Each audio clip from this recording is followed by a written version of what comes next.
रविवार दिनांक 2 मार्च 2025 सायंकाळी 4 वाजता काळाराम मंदिर प्रवेश सत्याग्रह मंगल मैत्री दिनाचा औचित्य साधून हुतात्मा अनंत कानेरे गोल्फ क्लब मैदान या ठिकाणी पक्षविरहित ऐतिहासिक राज्यव्यापी बौद्ध धम्म परिषदेचे आयोजन करण्यात आले असून बौद्ध धम्म परिषद यशस्वी करण्यासाठी शुक्रवार दिनांक 21 फेब्रुवारी 2025 रोजी दुपारी 2 वाजता हॉटेल हरियाली मुक्तिधाम मंदिरासमोर नाशिक रोड या ठिकाणी प्रमुख पदाधिकाऱ्यांची महत्त्वपूर्ण बैठकीचे आयोजन करण्यात आले होते। बौद्ध धम्म परिषद यशस्वी करण्यासाठी तन मन धन तसंच मौल्यवान सूचना तसंच सक्रिय सहभाग असावा या प्रामाणिक उद्देशानेच नाशिक जिल्ह्यातील रिपब्लिकन पक्षाच्या सर्व प्रमुख पदाधिकाऱ्यांनी, निष्ठावंत कार्यकर्त्यांनी, धम्मसेवकांनी तसंच धम्मप्रेमी मान्यवरांनी महत्त्वपूर्ण बैठकीस मोठ्या संख्येने उपस्थिती दर्शवली होती। सदर बैठकीच्या अध्यक्षस्थानी उत्तर महाराष्ट्र प्रदेश प्रमुख तथा नाशिक जिल्हाध्यक्ष प्रकाशजी लोंढे हे होते।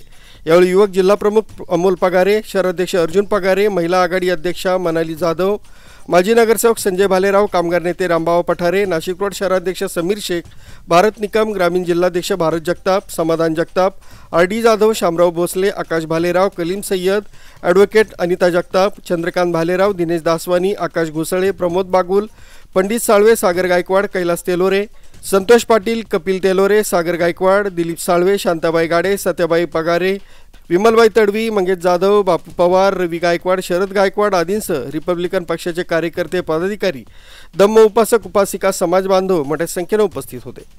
युद्ध नको, बुद्ध हवे, चलो बुद्ध की ओर ह्या घोषणेच्या निनादामध्ये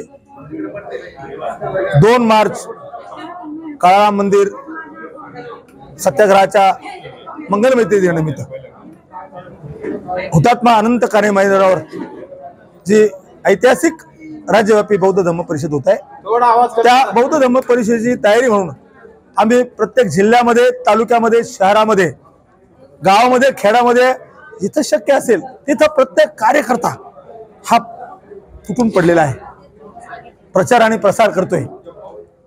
अशाच पद्धतीनं आज नाशिक रोड येथे समस्त स्वाभिमानी पदाधिकारी कार्यकर्त्यांनी स्वतःच्या खर्चातून अतिशय एसी हॉल घेऊन नाश्ता पाण्याची, जेवणा पाण्याची सोय करून सुद्धा स्वयंस्फूर्तीने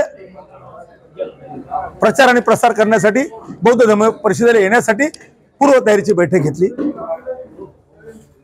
मला या कार्यकर्त्याचा सार्थ अभिमान आहे। इथं आज स्वयंस्फूर्तीने अनेक आश्रयदात्याने स्वतःच्या कष्टाचे, स्वतःच्या हिमतीचे 500 रुपयापासून तर 1 लाखापर्यंत धम्मदान सुद्धा मला दिले।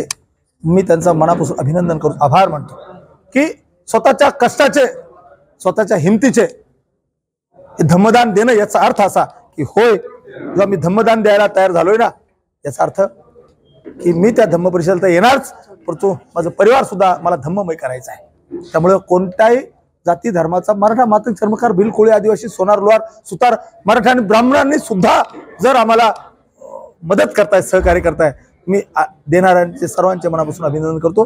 मी परत जनतेला विनम्र आवाहन करणार की आपण या ऐतिहासिक सोहळ्याचे साक्षीदार व्हा। फक्त विनंती अशी आहे की शक्य असेल तर पांढरे शुभ्र वस्त्र परिधान करून जर आले तर मला असं वाटतं की होय, आम्हाला खऱ्या अर्थानं जातीय सलोखा निर्माण करायचा आहे, समता, बंधुता आणि एकता निर्माण करायची, धम्माचा प्रचार आणि प्रसार।